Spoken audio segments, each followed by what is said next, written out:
ਇਸੇ ਵਿਚਾਲੇ ਚੰਡੀਗੜ੍ਹ ਦਾ ਰੁਖ ਕਰਾਂਗੇ ਜਿੱਥੇ यूपी ਦੇ सीएम योगी आदित्यनाथ संजय टंडन ਦੇ ਹੱਕ ਦੇ ਵਿੱਚ ਚੋਣ ਪ੍ਰਚਾਰ ਕਰਨ ਲਈ ਪਹੁੰਚੇ कि जो भाव चंडीगढ़ का है, जो भावना पूरे देश की है, उत्तर दक्षिण पूरब पश्चिम, वही तो उत्तर प्रदेश का भी है। पहली बार हो रहा है कि पहले अभी पांचवां चरण का है, 2 चरण इसके बाद भी है, लेकिन देश निश्चिंत है कि 4 जून को जब परिणाम आएगा तो जो जनता कहती है ना कि चाहे जितना जोर लगा लो, आएंगे तो मोदी ही और जीतेंगे तो हम लोग निश्चिंत हैं, क्योंकि परिणाम के बारे में जनता जनार्दन पहले से ही तय कर रखी है कि तीसरी बार, फिर एक बार, फिर एक बार और अब की बार 400 पार की बात करते हैं तो कांग्रेस को चक्कर आने लगता है, क्योंकि कांग्रेस स्वयं 400 सीट पर चुनाव नहीं लड़ी है। तो वह अगर 400 सीट पर चुनाव लड़ती तो वो भी कह सकती थी, लेकिन उसको उसके कारनामों के कारण देश की जनता जनार्दन ने इस लायक नहीं छोड़ा कि वो 400 सीटों पर भी चुनाव लड़ सके। और इसलिए बहनों और भाइयों, जब जनता जनार्दन से कांग्रेस के लोग पूछते हैं, आम आदमी पार्टी के लोग पूछते हैं कि 400 पार का मतलब क्या है, तो जनता जनार्दन उसका जवाब दे देती है, कहती है जो राम को लाए हैं हम उनको लाएंगे, क्योंकि जो राम का है वही राष्ट्र का है, जो राम का है वही हमारा है, बाकी किसी काम का नहीं है। और बहनों और भाइयों, अगर आपको देखना है, पूरा चुनाव अब इसके इर्द गिर्द ही घूम चुका है। पूरा चुनाव, लोकसभा के पूरे चुनाव को अगर आप देखेंगे, कांग्रेस के नेता तो पहले प्रभु राम को नकार चुके थे। पहले इन्होंने कहा था कि राम तो है ही नहीं, इन लोगों ने पहले ही कहा था। और अभी चुनाव के दौरान भी इनके एक बुद्धिदाता कह रहे थे भारत के अंदर राम मंदिर का निर्माण नहीं होना चाहिए था। हमने कहा भाई आपने बुद्धि कांग्रेस को दी होती तो कम से कम वो इटली में ही राम का मंदिर बना देते। भारत के अंदर तो बनाने के लिए हमारा इंतजार था ही, मोदी जी का इंतजार था ही, लेकिन अगर पहले बताए होते तो कांग्रेस को कहते कि भाई इटली में ही बना लो। लेकिन बहनों और भाइयों, उनको याद आज आ रही है, क्योंकि भगवान जब किसी की बुद्धि फेरते हैं तो उसको पहले उल्टी बुद्धि दे देते हैं, विनाशकाले विपरीत बुद्धि। और ये आज कांग्रेस के अंदर आप देख सकते हैं, आज कांग्रेस उसी राह पर आगे बढ़ चुकी है।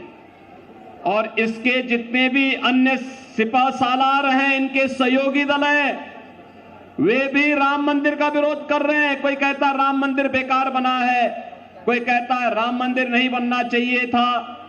बहनों और भाइयों, कांग्रेस हो या इनके अन्य सहयोगी दल, ये पहले दिन से राम मंदिर का विरोध कर रहे हैं और कहते थे, पहले न्यायालय को भी धमकाते थे कि अगर राम मंदिर का फैसला हुआ तो दंगे हो जाएंगे, राम मंदिर का फैसला हुआ तो खून की नदियां बह जाएंगी। जब 2017 में मोदी जी के आह्वान पर भारतीय जनता पार्टी की सरकार उत्तर प्रदेश में बनी, लोगों ने पूछा कि क्या होगा, हमने कहा यूपी में अब दंगा नहीं होगा, कोई दंगा करेगा तो फिर उल्टा टांग देंगे उसको। और बहनों और भाइयों, आप तो सभी जाते होंगे, भाई देखो मेरा तो जन्म उत्तराखंड में हुआ था, मैं काम उत्तर प्रदेश में कर रहा हूं, पूर्वी उत्तर प्रदेश में काम कर रहा हूं, जो बिहार और उत्तर प्रदेश का जंक्शन है। हमारी बोली भोजपुरी है और उत्तर प्रदेश में आपने देखा होगा पिछले 7 वर्ष में कोई दंगा नहीं हुआ। और जिस दिन माननीय उच्चतम न्यायालय का फैसला आना था, लोगों ने कहा क्या होगा, लोग सशंकित थे। मैंने कहा भी देखो, एक तिनका नहीं हिलने वाला है, कोई एक तिनका नहीं हिला सकता है। आज का दिन इस ब्रह्मांड का सबसे शांत और सौहार्दपूर्ण दिन होगा। और बहनों और भाइयों, आपने देखा होगा उत्तर प्रदेश में दंगे समाप्त, और दंगे ही नहीं समाप्त हुए, अब तो उत्तर प्रदेश में सड़कों पर नमाज पढ़नी भी लोगों ने बंद कर दी है। अब तो उत्तर प्रदेश में मस्जिदों की मीनारों से माइक भी उतर गए हैं। वो कह रहे हैं भैया अब हम लोग भी शांति से रहना चाहते हैं। तो ये शांति और सौहार्द की भूमि आज उत्तर प्रदेश बनी है। और अब तो अयोध्या में रामलला विराजमान भी हो गए हैं। कौन ऐसा भारतीय होगा, बहनों और भाइयों, कौन ऐसा भारतीय होगा जो अपने आप को गौरव की अनुभूति न करता हो अयोध्या में रामलला के विराजमान होने के लिए। 500 वर्षों के बाद यह अवसर हमारे सामने आया है, और इसीलिए हर जन से एक ही स्वर उमड़ रहा है, और वह है कि जो राम को लाए हैं हम उनको, बहनों और भाइयों, हमारा भारतीय समाज कृतज्ञता ज्ञापित करना जानता है। और कृतज्ञता किस रूप में हम व्यक्त करते हैं, ये किसी से छुपा हुआ नहीं है। आपने देखा होगा, आप याद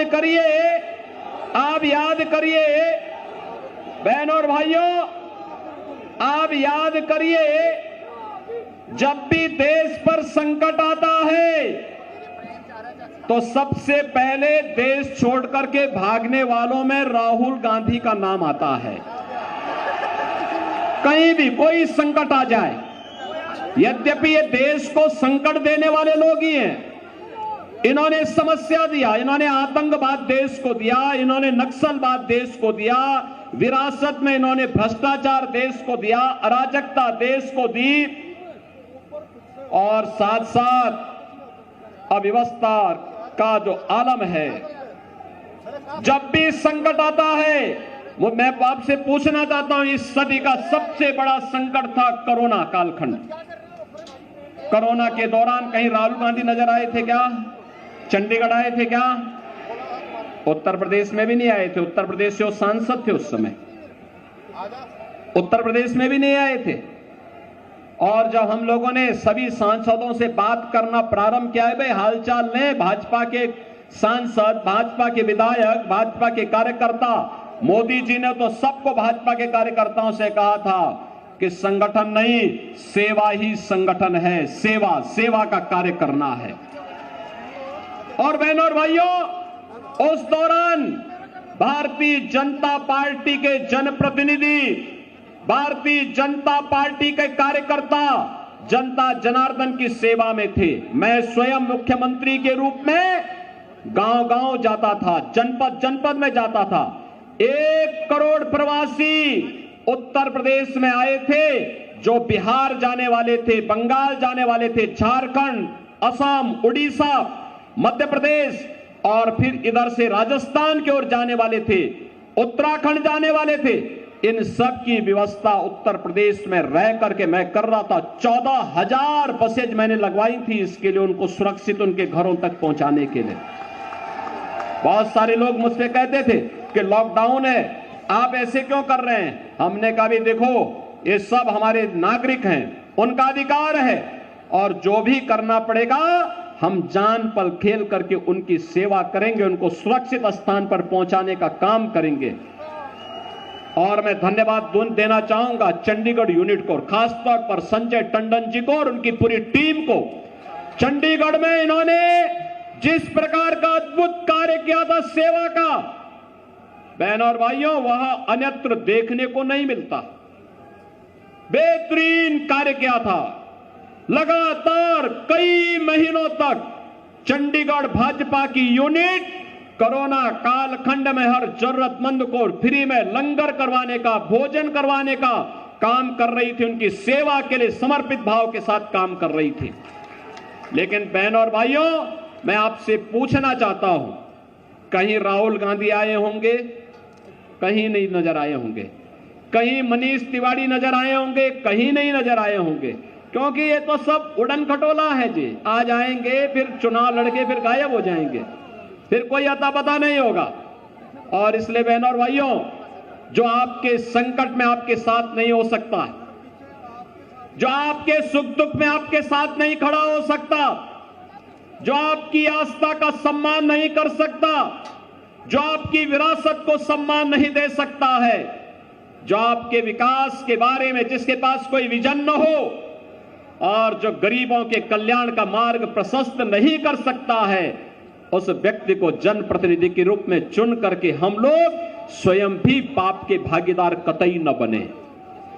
क्योंकि आपके द्वारा चुना गया वोट की ताकत, जो ताकत है आपके पास, ये ताकत आपको पाप का भी और पुण्य का भी भागीदार बनाता है। अच्छा जनप्रतिनिधि चुनते हैं तो पुण्य हमें प्राप्त होता है, लेकिन अगर गलत चुनते हैं तो उसके पाप में हम भी भागीदार हो जाते हैं। आपने देखा होगा, आज भारत यशस्वी बन रहा है, भारत के अंदर खुशहाली है, भारत का दुनिया के अंदर सम्मान बढ़ रहा है, भारत की सुरक्षा पुख्ता है, आतंकवाद और नक्सलवाद और अराजकता की समस्या का समाधान हुआ है, तो इसलिए हुआ है क्योंकि आपने मोदी जी को चुना था, मोदी जी को प्रधानमंत्री के रूप में चुना था। बहनों और भाइयों, मोदी जी ने 10 वर्ष में देश की तस्वीर और तकदीर को बदल करके रख दिया है। आज कोई भी भारत पर गौरव की अनुभूति करता है, दुनिया में कोई संकट आता है, मोदी जी संकट मोचक के रूप में माने जाते हैं। उस समस्या का समाधान मोदी जी के पास है।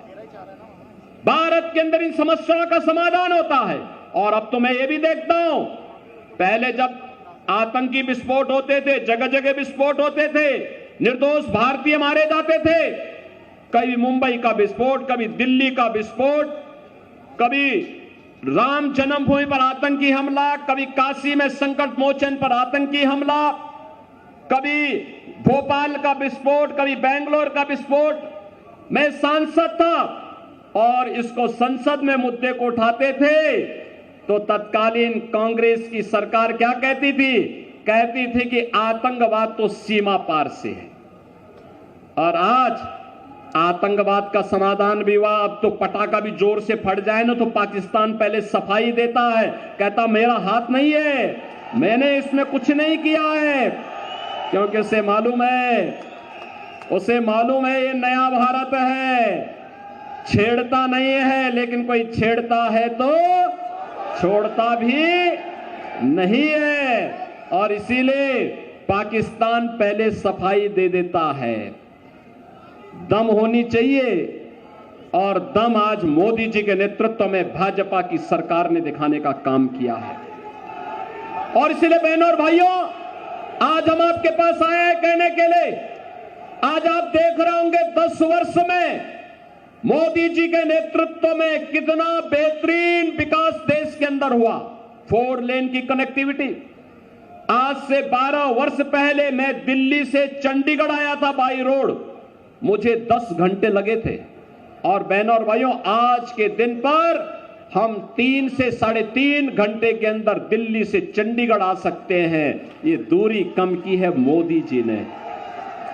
ट्रेन में वंदे भारत, अमृत भारत और अमृत नमो Bharat train, world class train की सुविधा आज मिल रही है, मेट्रो की सुविधा मिल रही है, IIT, IIM, AIIMS, IIIT, NIT और वर्ल्ड क्लास यूनिवर्सिटी बन रही है। हर घर नल और नल में जल, ये भी RO का जल, ये काम भी मोदी जी के द्वारा पूरे देश के अंदर किया जा रहा है। बहनों और भाइयों, विकास भी है।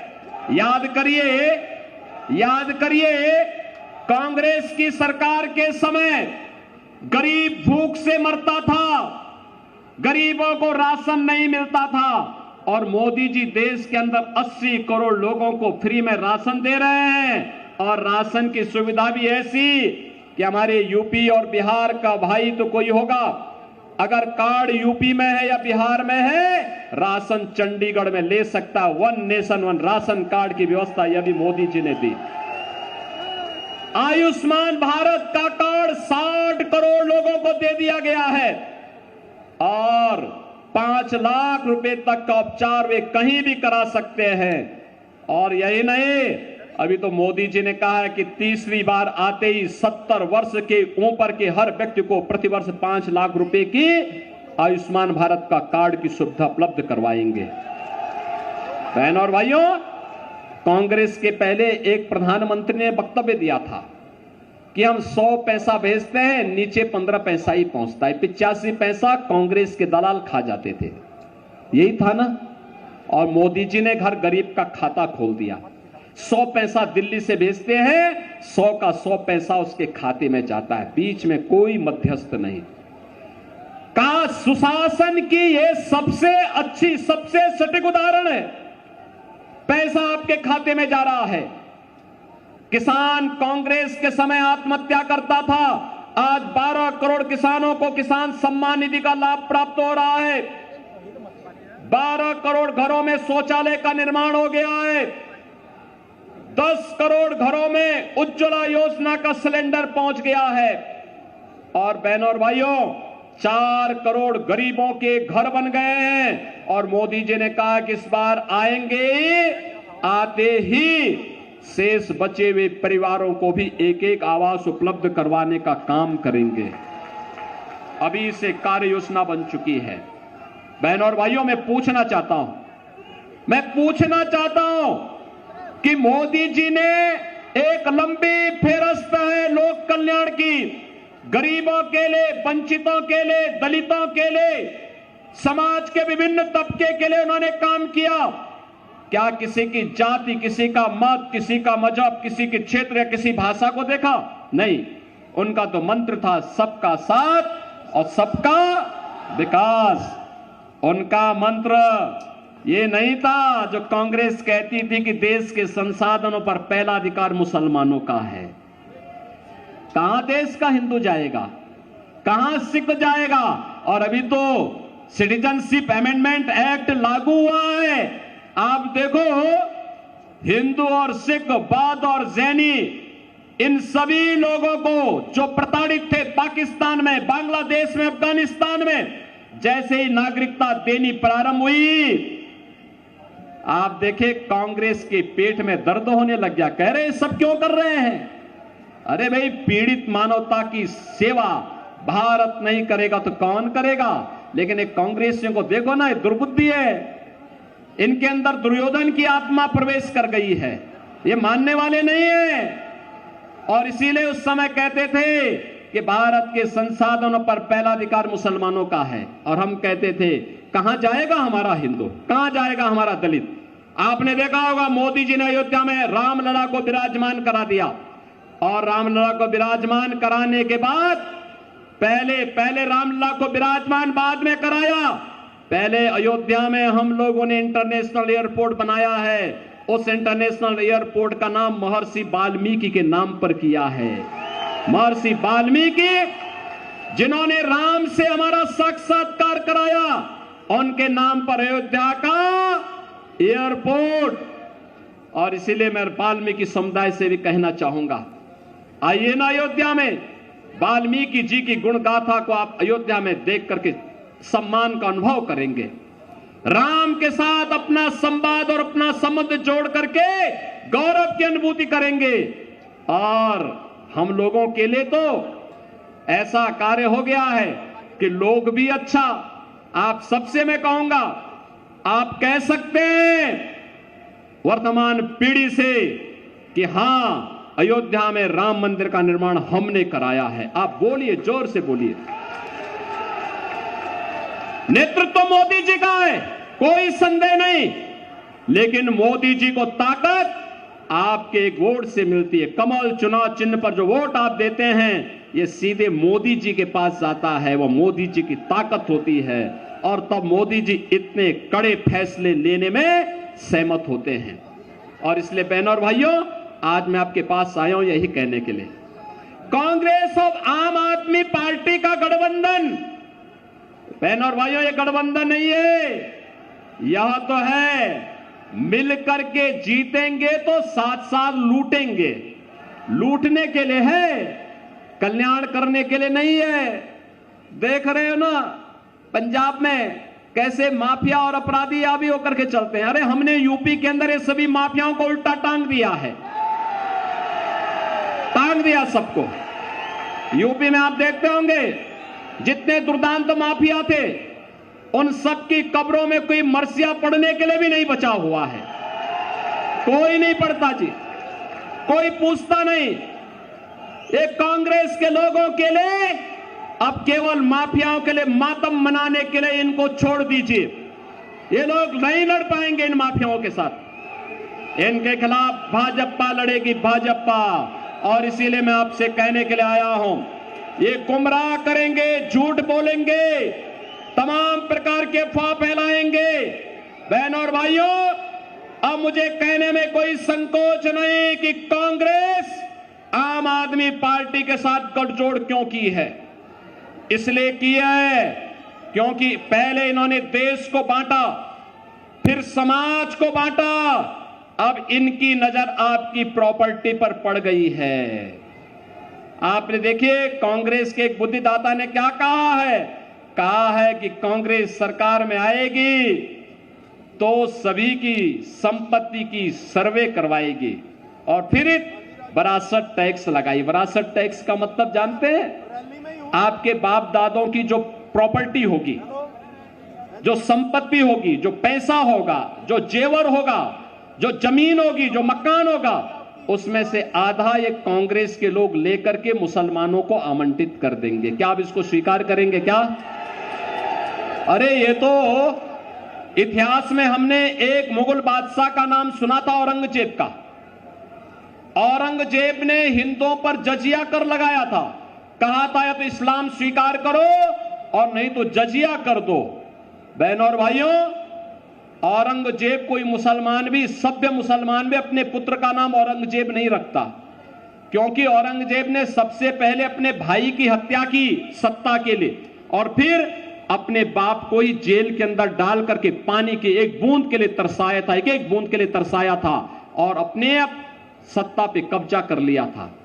हिंदुओं के मंदिर तोड़े, उसके खिलाफ उस समय हिंदू राजाओं ने छत्रपति शिवाजी महाराज के नेतृत्व में एक बड़ी लड़ाई लड़ी थी।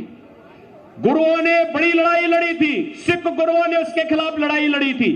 कश्मीर के हिंदुओं को बचाने का काम गुरु तेग बहादुर जी महाराज ने उस कालखंड में किया था। बहनों और भाइयों, आज मैं आपसे कहने के लिए ही आया हूं, ये कांग्रेस के अंदर औरंगजेब की आत्मा घुस चुकी है। हमें देश के अंदर दूसरा औरंगजेब नहीं पैदा होने देना है। ये भारत, एक भारत श्रेष्ठ भारत तो मोदी जी ने 10 वर्ष में बनाया है। हमें भारत को अब आत्मनिर्भर और विकसित भारत बनाने के मोदी जी के संकल्प के साथ जुड़ना है, जिससे हर नौजवान के हाथों को रोजगार दे सके, हर व्यापारी और बेटी की सुरक्षा सुनिश्चित कर सके, प्रत्येक नागरिक के चेहरे पर खुशहाली ला सके। इसके लिए भाजपा आवश्यक है और इसीलिए मैं चंडीगढ़ में आया हूं कि मोदी जी को तीसरा कार्यकाल दीजिए।